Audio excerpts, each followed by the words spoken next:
Testing. 1, 2, 3. All right. What's up, yo? Welcome to another episode of Cast the Craze podcast. And tonight we have a return guest, an indie comic creator, Chad Perkins, in the house. George Medina is not going to be with us tonight. He got a promotion, and so he's working a late shift. So, without further ado, why don't we start the show?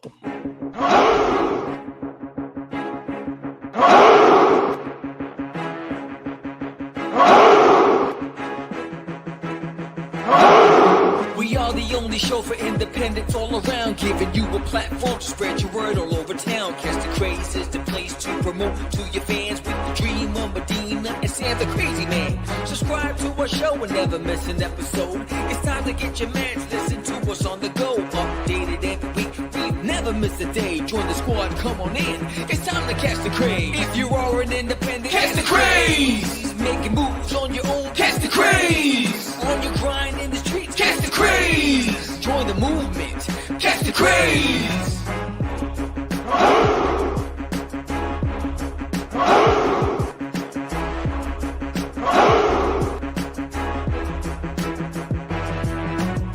Yeah, George, we did it again.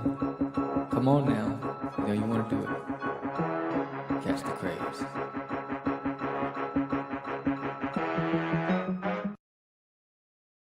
Welcome to Catch the Craze podcast. I'm your host with the most, Sam the Crazy Man Vera. And I'm flying this ship solo.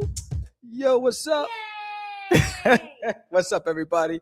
What's up, Michael? Into his house. All right. End of Zed. Ed is in the house. What's up? All right. So we have another special guest tonight. We have a repeat guest. He's no stranger to the indie comic community. He's done a lot of things, man. Let's see. I mean, he's the founder of Rolly Squid Bones. He's also an active member of the indie publishing community. He has authored books like Blue Lullaby, Sparkle Dog, and Set the Hook.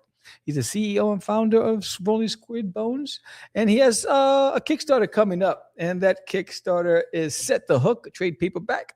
It's a supernatural fish noir comic. Man, that's a tongue twister. So, yeah, it's got a lot of things going on, and I'm excited to talk to him. What's up? Casey in the house. What's up? Yeah, so we'll be talking to Chad in a second. But before we do, I have an update. So the softcover edition of Forbidden has been shipped to me. So I approved that. The hardcover, they just sent me I'm waiting for the proof, physical proof. I've been going back and forth trying to get a physical proof of that one to make sure it's right. So that one's on the way. And so once I approve that, it'll go straight to print. All the other stuff is already here. So all of the prints and the trading cards and the stickers and the map. And if you got the bag, if you bought the puzzles, everything's here. Just waiting on the omnibus to arrive. And then I'll start shipping them out. So I'm excited about that. And Lou Pon's into his house. What's up, Lou? And so that's pretty cool. But then also, I got Cosmic coming, CosmicWars. And if you haven't signed up for CosmicWars, go and check it out. There's Princess Raina, and there's Gorf and Zap, getting it, doing their thing on an alien planet with some crazy alien creatures. And then there's Gorf battling Commander Rocks. That was my play on, what is it? Not Mortal Kombat, Street Fighter. So CosmicWars is coming. I'm working on a piece. So, true story, years ago, when I was doing CosmicWars, when I first had my banner company, Crazy Comics, I was working on the fourth issue. It was called The Hero's Quest, and it was going to be a double-page cover. So I never finished that cover. It was just in inks. So I pulled up the cover, and I was like, oh, my anatomy was a little off back then, all that stuff. So I'm recreating that entire cover. And as a print, as a poster, and it's a double page spread, and it has I was introducing a whole new series of characters. So if you've been following me on social media, for those of you who have, and thank you for the 31 people who've signed up to follow the campaign.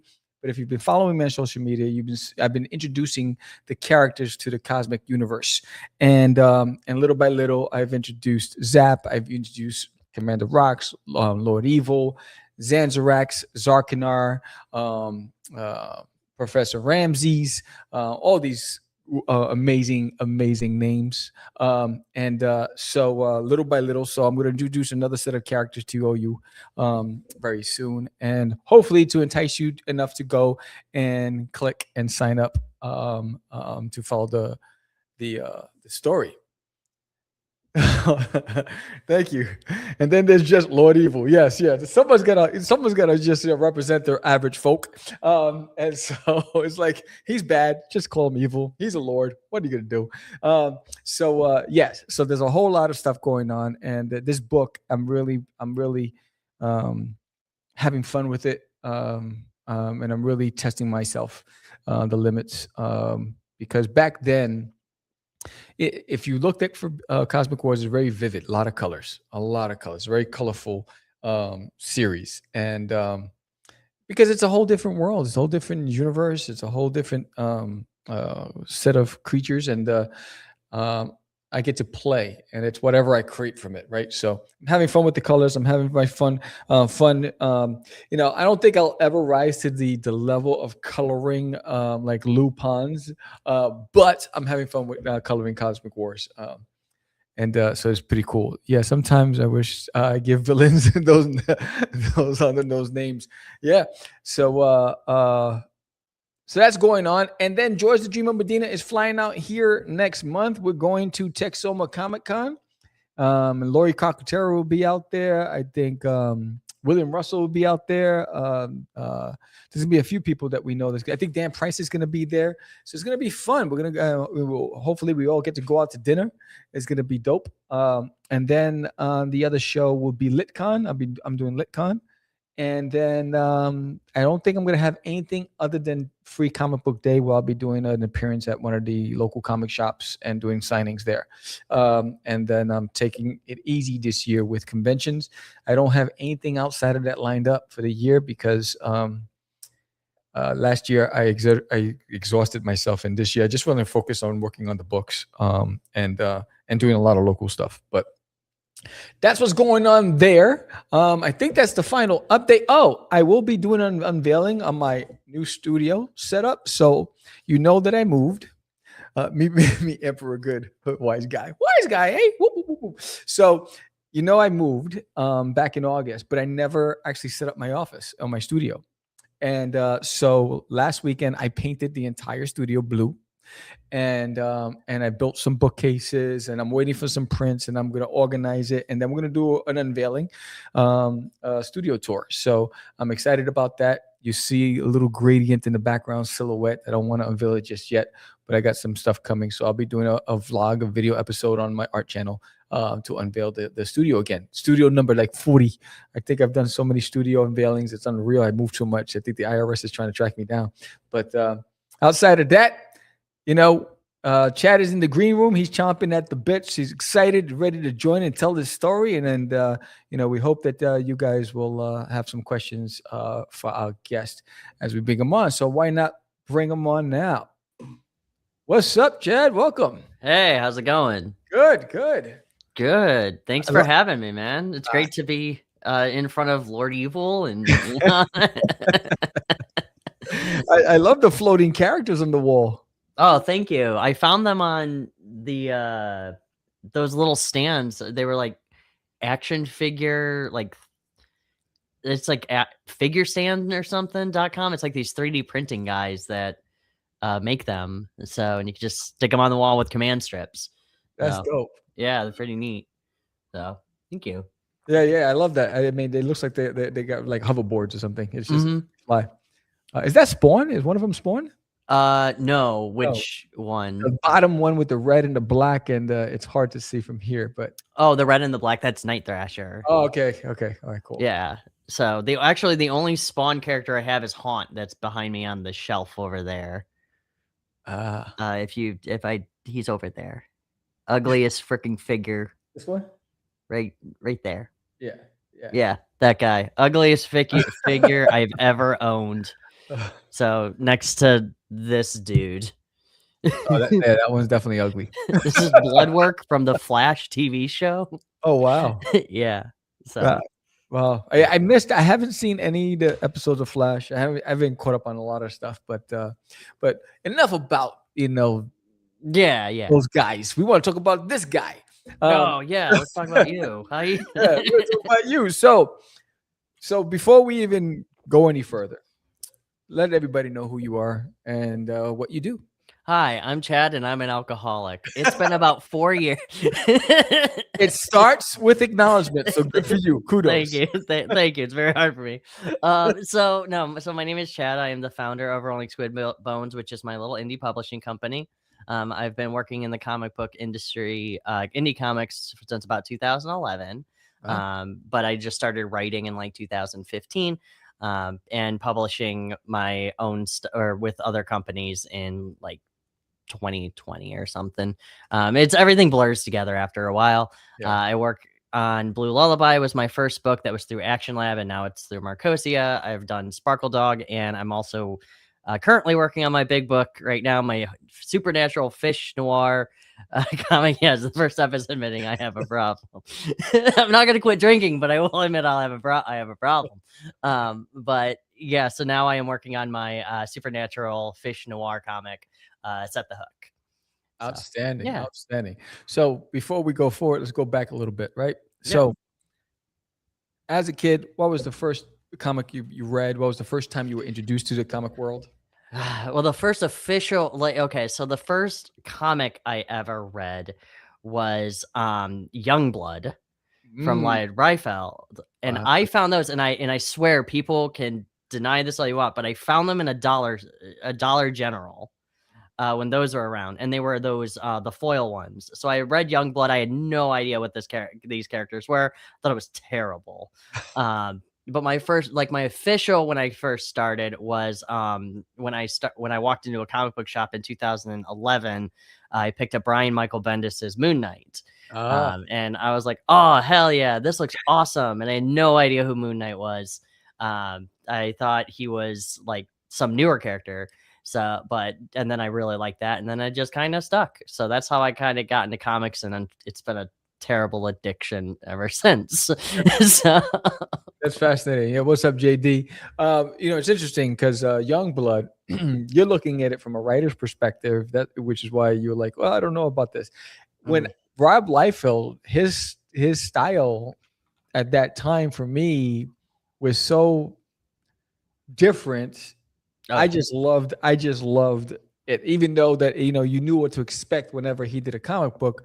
I just grew to accept that style, and I loved the character as Youngblood. And but then Moon Knight. What was it about Moon Knight that really sealed the deal for you?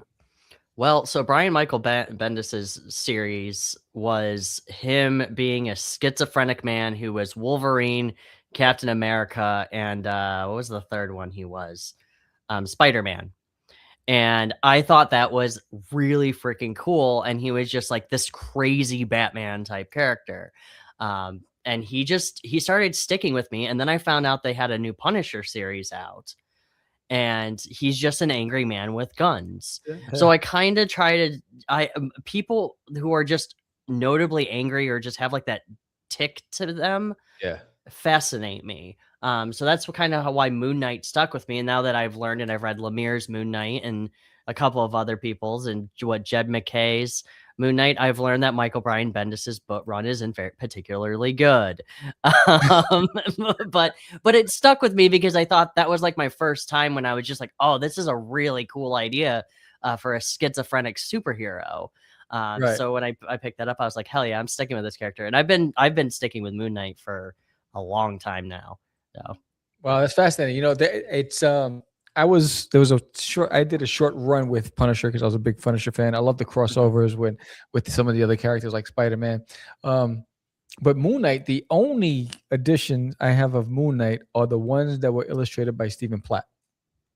Oh, really? So in my collection, yes. So remember Stephen Platt, who did Prophet and Soul Saga and Fighting American? I mean, his style is just fantastic, right? So I have them all in bag board and all signed by him. Those are old that I've never read. I've never read them.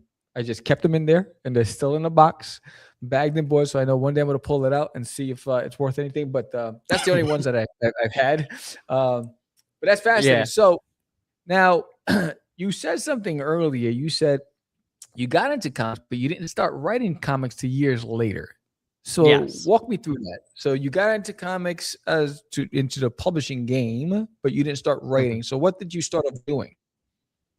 I actually started doing my own podcast called Comics Are Cool for a horror website way back in the day.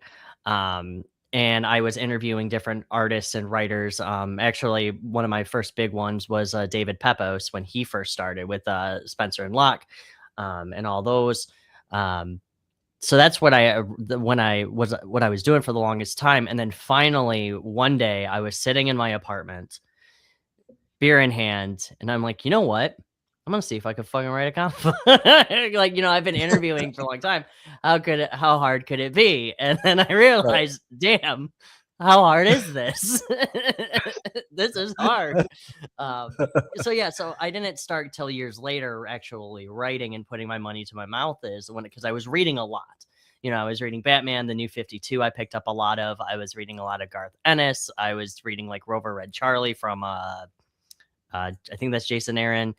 So I was reading a lot of just a bunch of stuff. Do you remember the Luna Brothers, Alex Plus Ada? Yeah. It wasn't until really I hit one of them was Chew. That was my biggest inspiration of really wanting to write, because right when I picked up that book, I finally got it that indie comics are really fucking cool. So I decided to write my own because I was like, man, if I can make X-Men, if this guy can make X-Men with food, then what can I do? Yeah. So that's what Chew really was a big inspiration for me when it came to independent stuff. That's awesome. That's awesome. So now you said beer in hand. What was your brand of beer? This is a Raspberry Oberon Eclipse. Oh, wow. Raspberry wheat. And you said, I have weird names for my characters. I've never heard of that brand. Oberon? Bell's Oberon?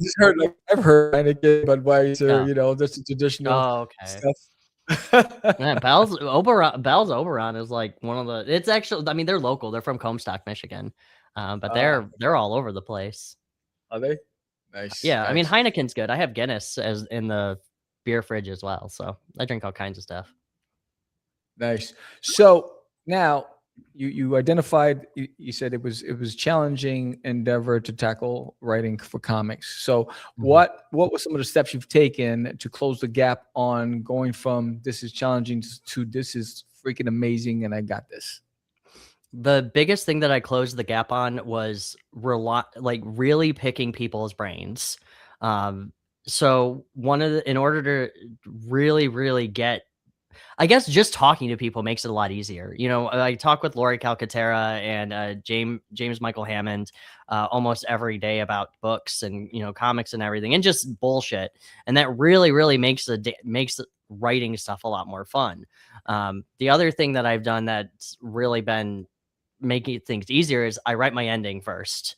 That has been my grace, and any advice that I give somebody when it comes to starting with comics or just writing anything is write your ending, because the beginning is easy. Like, you can make a beginning, but the ending has to sell. Like, you have to sell that ending, and then you can just make up whatever you want in the middle, as long as you get there.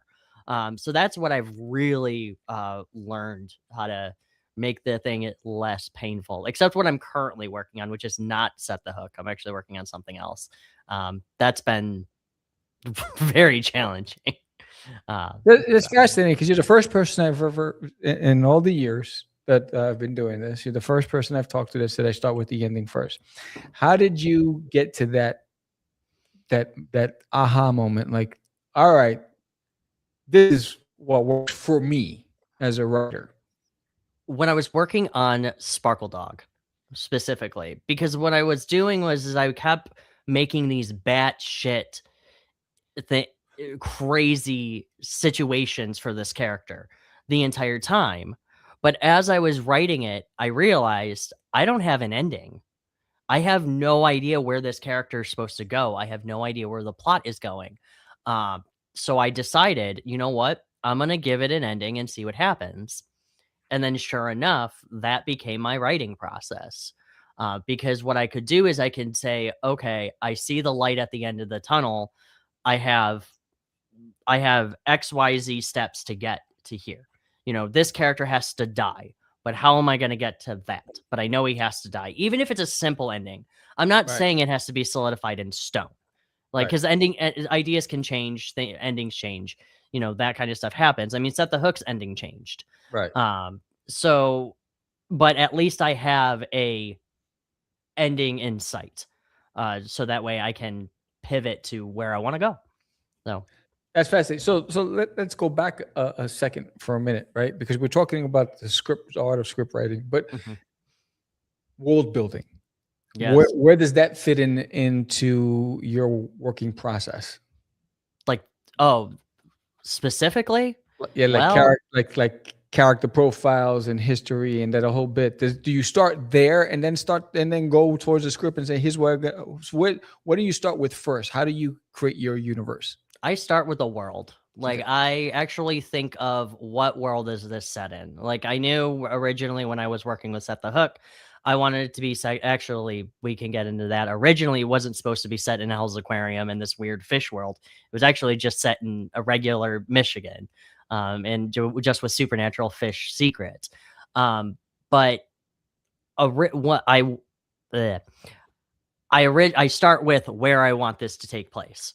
What time period, what location, where, how, when, is it summer? I want to be able to make sure I can capture that and then go and start writing the script. And then I move on to characters as well. But I always try to think of what setting. Like, I have one script that I knew I wanted it to be set in a hospital, and then I developed a character around said hospital. So that's what I will start with, is I will start with world building.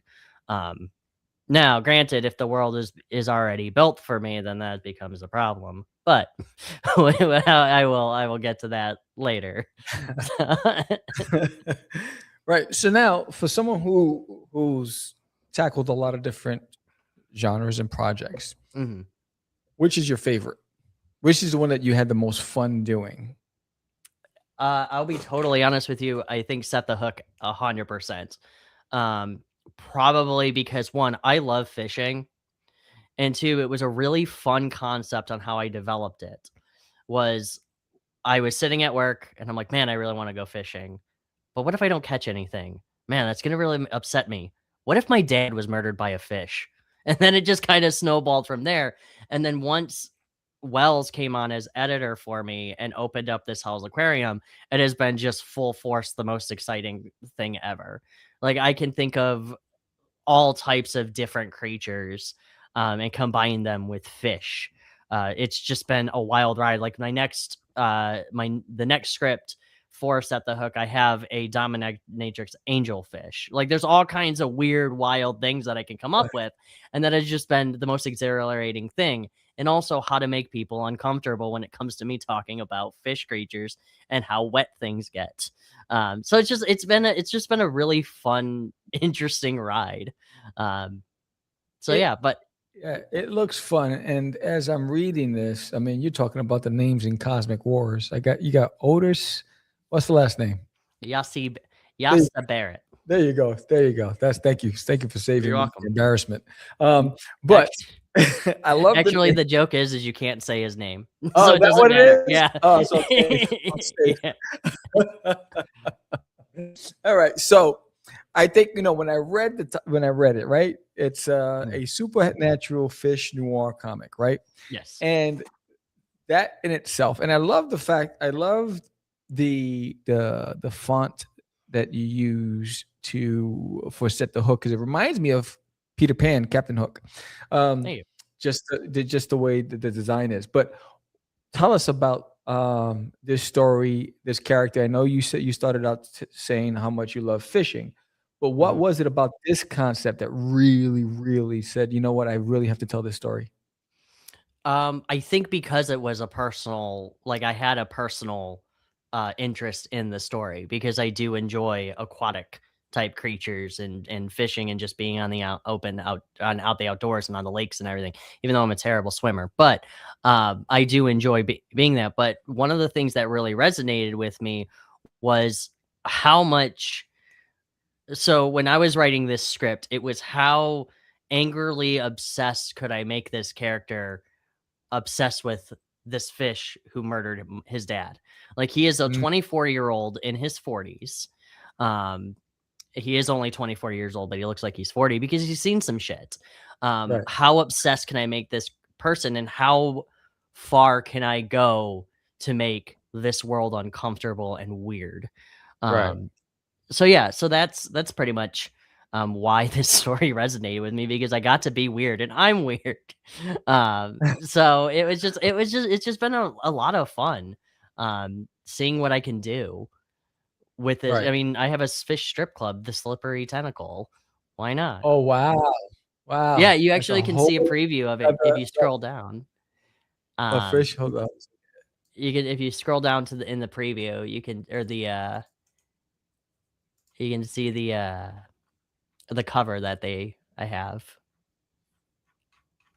all the way down at the bottom. The Oh, the limited edition octopus? slipper tentacle. Yeah, the jellyfish, Nice. Wow. jellyfish and the squid. I've seen it all now. I've seen it Yeah. all. Yeah. That's pretty cool. That's pretty cool. So walk us through the story. It's a trade paperback. It's the first time it's being released. And why did you decide to go with a graphic novel versus floppy? So the first time I did it as issue 1 and issue 2. Okay.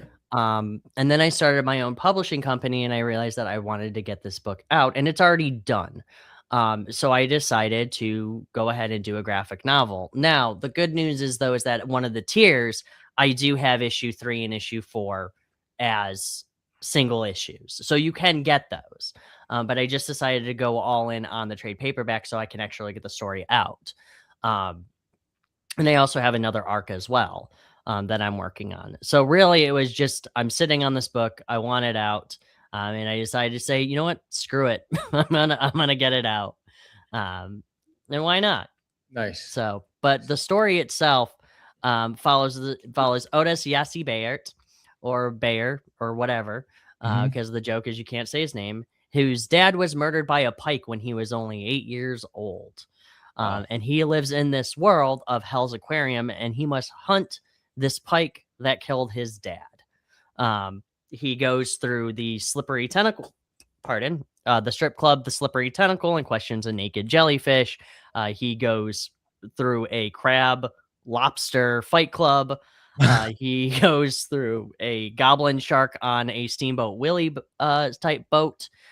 He travels everywhere, far and wide, in the great state of Michigan. Actually, it's just set in Mackinac. It's actually all just set in Mackinac.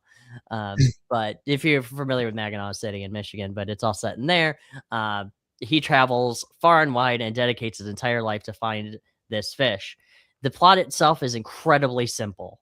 It's a revenge story, but it's how he gets there and the weirdness that he encounters in exploring this world.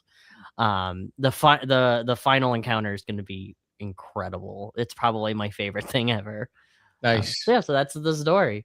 Nice. So when do you anticipate launching it? I am looking at February 14th. Okay. Nice. Is what I'm currently looking at. I believe that is going to be around when Lori launches too, or I think she launches on the 3rd, because me, Lori, and Gerald Von Stoddard are all launching in February. So we're all going to kind of coordinate that. So, but that's when I'm looking currently. So. Nice. And then how long are you going to run the campaign for? I think I have it set for 25 days. I think, let me double check. But yeah, so 25 days. Nice. So now let's go back to you. Outside of Bendis, what other writers have inspired you, and why? Nobody. No, I'm kidding. Definitely Rob Gilroy. Okay. When it comes to Farmhand, that's been an incredible book. Scotty Young's I Hate Fairyland. I really, really do enjoy Lori Calcaterra's Path of the Pale Rider, I definitely enjoy too. Who else? Well, let me turn around to my book collection and see who else I love. Oh, Sean Murphy for Batman White Knight. I really enjoy him. So those are the writers that I do quite enjoy often. Oh, and I love Donny Cates. Like, he's probably him right there. I got to remember. I got to shout out Donny Cates. Like, that guy has been incredible. God Country. Shoot, I can't remember the book that he did for Buzzkill. His Venom Run. Anything by Donny Cates, I will eat up. Nice. So now let's look back to the writer you started out when you started and the writer you became now. What are some of the 3 important lessons that you've learned as you evolved as a writer? Don't do it. I've learned to be patient. Like, I think that's one of the biggest things that I've learned when it comes to writing is when it's done, it's done. Like, it'll get done. Like, there is no timeline. There is no race. There is no like big, like there's no race. Just take your time. And also too, don't worry about what everybody else is doing, because you are your own person. And as long as you're making stuff, that is enough. Even if it's 1 page a day or anything, that's enough. Yes. The other thing too that I've learned is that alcohol is great when it comes to writing. I love that you said that. I think, and I think you hit it on the nail. I think so many people are so worried about somebody else's opinion, and it stunts their growth, right? Because it's almost as if they're filtering their creative voice because they're trying to fit in. Right. And I think you hit it on the nail. Just be yourself and tell the story you want to tell the way you want to tell it. And there's always going to be somebody who appreciates it. But remember, you're not everybody, but you're for somebody's, right? So as long as you find those somebodies that are interested in what you do, that's worth more than gold. And I think so I thought that was spot on. So kudos to you for that one. Thank you. Absolutely. Yeah, it's smart. It is smart, and I do feel like a lot of people do pay attention to other people's opinions way too much, or just how to do things. And like hey Lori, like I've even told Lori, I don't know what I'm doing, and that's okay. Like there is no rule, there is no like set in stone guideline when it comes to whatever you're doing, as long as you get there or you don't explode. Yeah. Because it's easy to get discouraged, It's when I look at, for instance, like the generations have changed, interests have changed, tastes have changed, technology has changed. Everything is changing so fast, and I think trying to reach an audience in a noisy world with so much being thrown at people constantly, it can discourage you. So then you're trying to find the best, what's trending right now. Maybe I should do that rather than just saying, let me just tell my story. Right. Let me just tell my story. Eventually it'll find somebody, it'll find the audience I'm looking for and stay that path. But I think I've seen so many, and I was victim to that too. It was like, oh my God, what's going on? This world has changed. I mean, how do I can't play with these algorithms, and they're not seeing my posts. I mean, I got people seeing posts for Kickstarters that I did a year ago and said, hey, when is it launching? I said, that was over last year. Oh, it just showed up on my feed. I'm like, what the hell? So you can't worry about that. You just got to keep grinding. Absolutely. I thought the coolest thing was I was at Nightmare Weekend in Cleveland last year, tabling, and this guy walked up, and I didn't even know he knew who Set the Hook was. And he's like, oh my God, if I would have known you would have been here, I would have brought my copies to get signed. And I'm like, who the hell are you? Like, I didn't say that, but that was like my internal monologue. I'm like, oh my God, somebody actually like is here and they read the book. Holy crap. Yeah. And stay on your path. Like legitimately. You don't got to stay in your lane, but stay on your path. Stay on your path because it's yours. It's the path that you create for yourself. And I think sometimes it's a lonely road, but you know what? As long as you keep, moving forward, you'll get to your destination. Absolutely. Thank you, Therapy Horse.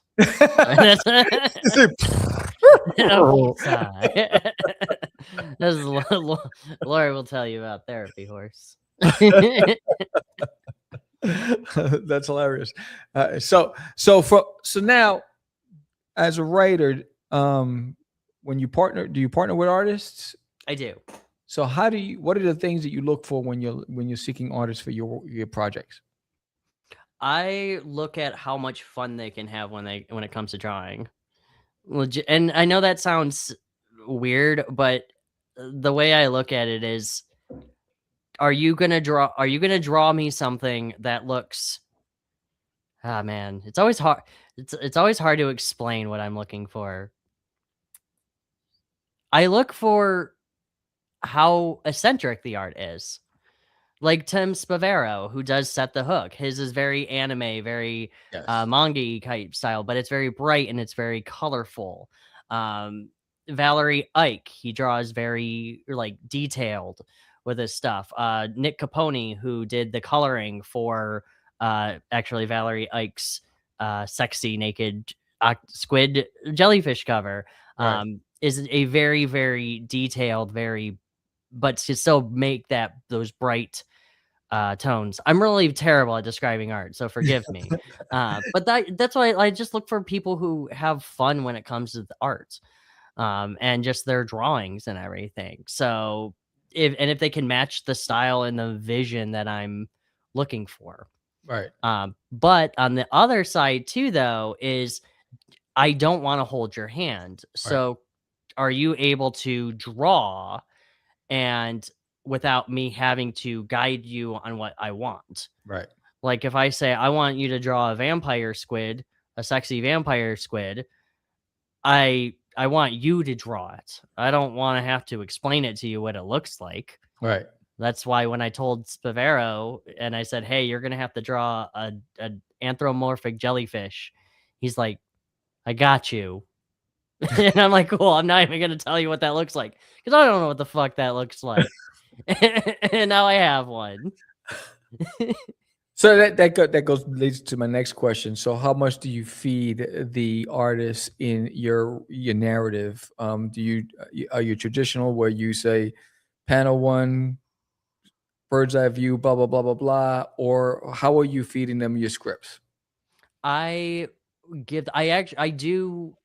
only do that like bird's eye view or over the shoulder shot if I want something specific. Other than that, though, the world is their oyster when it comes to the type of shots they want. Like if it's a splash page or a full page, obviously I will tell them that.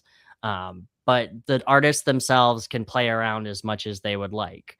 And if they have questions, obviously, definitely ask me because that is important too. You should never be afraid to ask anybody questions when it comes to creating a book. Or just doing anything at all. But so, yeah, I don't really spoon feed them the different shots unless I specifically need it to be like that. Right. So like there's one scene where I'm just like over the shoulder shot or their face is twisted and grinning or something like that. Other than that, though, I let them run wild. And that's one of the reasons why Tim enjoys it because I don't have to hold his hand. He just does it. So then what's the cadence like? So you give them the script, they do some roughs, they show you the roughs with the layout, you approve it, or you give them the script, they go straight to finals. How do you work that out? I'm sorry, repeat that last part. So what the process of working with your artists, right? The cadence. It's do they give you thumbnails prior to going on to inks and finalizing so that you can okay. Yeah, they do. And that's just because, I still want to be able to see the process behind it as well. And at the time too, Tim and I mean, mostly that I feel like that is just a courtesy thing too. Like, everybody does like the pens and inks before you go on to the coloring and everything, or just does the pencils. Tim and I have a relationship where mainly he will just go right to the inks. And then if he will change anything that he needs to, but it's very rare that I will need to change anything. Right. So now you've been at this since 2011? Yes. Okay. It's 2011. It's 2026. All right. So now, are you where you expected yourself to be within the time frame you gave yourself? And if not, what is the end game for you and where would you like to be? Oh God, I'm way farther than I would have ever expected. Truthfully, my end goal is just to make books and get them out. Like, I don't particularly have like I want to write for Marvel. I want to write for DC. Man, I don't want to fucking write for them. Like, are you kidding? Hell no. I like being able to do my own books. Now, granted, though, if you're gonna let me write Punisher or Howard the Duck, we could talk. But so there, of course, everybody has their characters that they want to write. But right now, I think my end goal is just to get people's books out with Rolling Squid Bones. Even if I can't get you into like a Netflix deal or anything like that, I will still be able to publish your book. But also, too, for me, my end goal is just to continue creating stories and getting stories out that I make. So I don't have like a particular big, broad goal, unless it's just buy a yacht and sail around and fish. That'd be great, or live in an RV and drive around. But anyway, Nice. Now you said something and it just slipped my mind that you said so. It's interesting. You said two things you'd like to write, either the Punisher or Howard the Duck. So you can't let Howard the Duck slip away. Why Howard the Duck? oh God, because he's fucking hilarious. He's a man. He's a freaking duck in an entire man's world, and I think that's incredible. Like, it's great. He always ends up being this. He doesn't want to be a hero. He doesn't want to save anybody. He just wants to live his life, and he always just stumbles onto these weird hijinks situations, and I love that. That's awesome. He's such a weird character. Or Slapstick, who's like just the cartoon character from, I think it's New Warriors. I think he's on. I would love to write him too, because he's a living cartoon, and why the fuck not? I think that's fun. That's awesome. So, Lori, we'll only do the karaoke show if you're singing with me. I'll sing with you guys. Hell yeah. Awesome sauce. Yeah, we'll make it a date.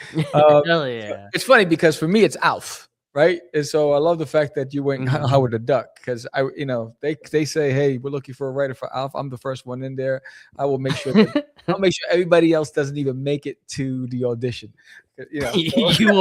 Violence will be chosen. Yes, I'll call a few friends. I'll make it happen. If I had to choose an older series, I would love to write Gargoyles or like Street Sharks. Like, that would be my jam. Would be Street Sharks. Nice. If we could go anything classic. The creator of Gargoyles, I had him on my show a few years ago. Really? Yes. He's weird. Yeah. It was fascinating. That's awesome. So now I'm going to give you the screen. I want you to give the elevator pitch. Tell everybody about Set the Hook and why they need to sign up to back it and support you on that launch. So here's the screen. Give it, and then also make sure they know how to find you. Oh, okay. Do you like stories about men being angry at fish? Well, you will love Set the Hook. It is John Constantine meets Moby Dick about a man who is angry at a fish, and I cannot stress that enough. There's violence, there's fish boobs, there is lobster fight clubs, there's crab fight clubs, there is Steamboat Willie type goblin sharks. It's an incredible ride. You need this book because, damn it, don't we all need fish books and fish boobs? Can't you say that you saw a vampire squid with boobs? Can you? But now you can. Anyway, you can find me on Facebook at Rolling Squid Bones. You can also add me on Facebook at Chad Perkins. You can find me on Blue Sky at Chad Perk. And where else can you find me? Substack is the Rolling Squid Bones newsletter. And yeah, that's pretty much it. I don't use Twitter. And I have an Instagram, which is Casual Nerd Chad. So that's where you can find me. Awesome. This was fun. It's fascinating talking to you. Hey. Again, you're always welcome back on the show. You don't have to ask. You have the link. You know how to use it. And I wish you a lot of success in the campaign. I think it's fascinating. I think it's fun. I think you got a really good hook there. You get it? You like that, right? Get it.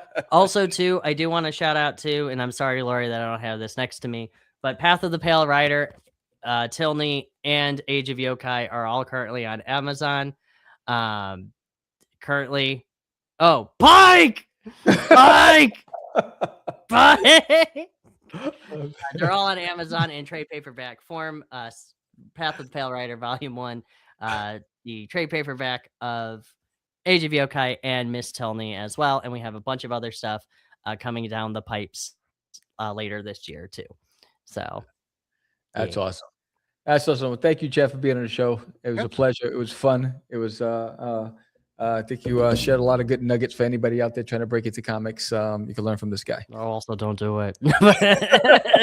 No, please do it. Get into comics, start writing, start creating.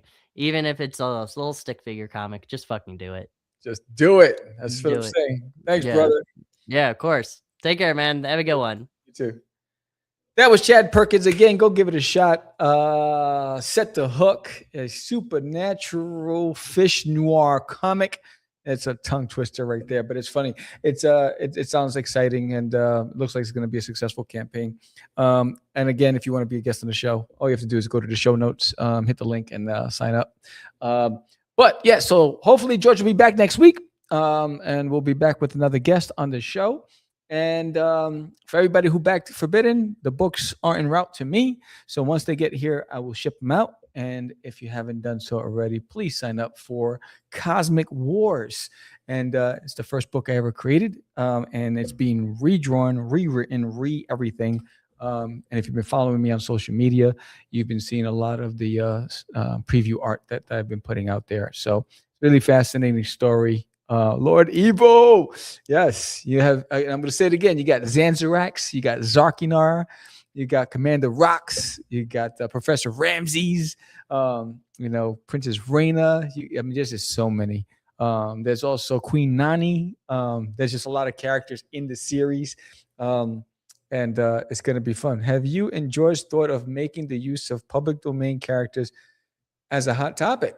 Oh, yes, that'd be a nice hot topic. Absolutely. Yeah. Well, when George got promoted, he's doing big things. He's making big money. It's hard to get him to sit down and, so when he's done traveling the world and, and socializing with the big boys, hopefully he'll come back and then we'll get that hot topic. If not, we'll get a special guest of honor come on the show and we'll do the hot topics together. But there's Gorf, there's Zap. It's crazy. It's coming. The Cosmic Adventures are coming. And again, for signing up and becoming a backer in the campaign, you become a Cosmic Guardian. You get this Defenders of Freedom 4-inch sticker for free just by signing up and backing the campaign when we launch in February.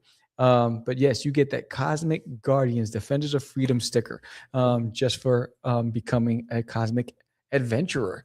So yeah, pretty fascinating show. Thank you again, Chad Perkins. And Lori, can't wait to see you at Texoma Comic-Con. We're going to do the singing there. We're going to get it live, and then we'll bring you on the show. I want to get your chops.